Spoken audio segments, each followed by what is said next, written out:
technology is actually so much less expensive now that it's decentralized and the infrastructure is shared, that you have the ability to leverage that kind of infrastructure for things that are smaller, that service smaller communities. So I think a lot of the excitement here is actually the accessibility and inclusion aspect, where you'll be able to build brands with those kind of diverse networks across multimedia and multi-platforms, but for small audiences, right?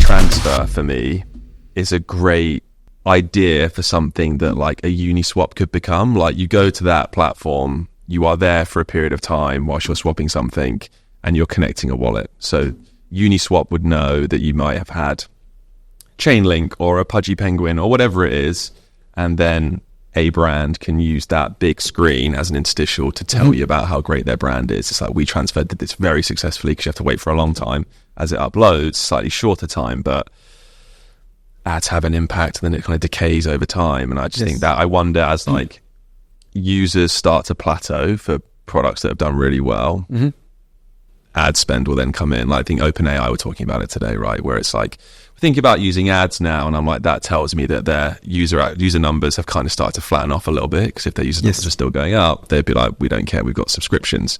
You've seen it with Netflix, you know, you've seen it with other AVOD platforms, and I think it'll be exciting for when Web3 platforms and dApps get to that point as well, just because of the wealth of data that doesn't attach itself to an individual, just a wallet that can be used to then provide really performant advertising, and maybe bridge that bifurcation that you were saying. It's like you can use a brand but get performance because you can tie it to this wallet that lives forever. Well, and I also think that people in this space really need to focus on brand building, because brand building is durable. And in a space where so many things are fleeting and volatile, and where, you know, ironically, we pat ourselves on the back for using technology that's supposed to be trustless. But in fact, nobody trusts anybody in this space because it's rife with scams. That actually building a brand is really important, because if you think about like what a bank is, a bank is really a brand. Because you have a level of trust that you deposit money and it will be safe. And it'll be safe because there's regulation, because there's a big physical building with a safe in it and stuff like that. But really, you're trusting the brand. And there is not a bank in the world that has been untarnished by scandal at some point. And they invest a lot of money in brand building to make sure that they're seen as a trustworthy steward of your funds. And I think that that's something that, you know, the Web3 community would be well served to keep in mind.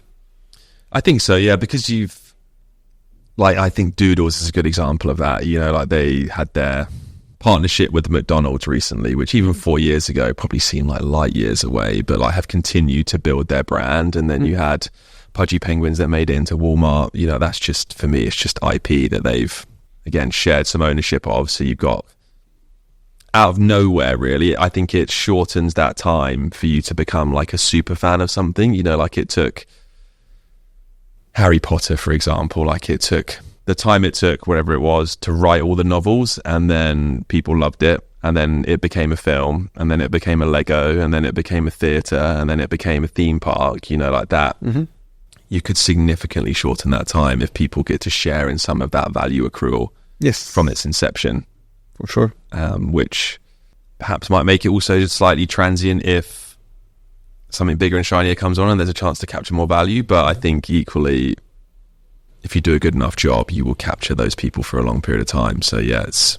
Well, and the interesting thing is because the technology is actually so much less expensive now that it's decentralized and the infrastructure is shared, that you have the ability to leverage that kind of infrastructure for things that are smaller, that service smaller communities. So I think a lot of the excitement here is actually the accessibility and inclusion aspect, where you'll be able to build brands with those kind of diverse networks across multimedia and multi-platforms, but for small audiences, right? so that, and we talk about this, in Web3 from time to time, where, you can build a business in Web3 based on 10,000 dedicated fans. Yeah. And, in Web2, 10,000 people ain't going to get you very far because, when they're paying you 2 cents a month a piece, you need 50 million of them. Yeah, right? True.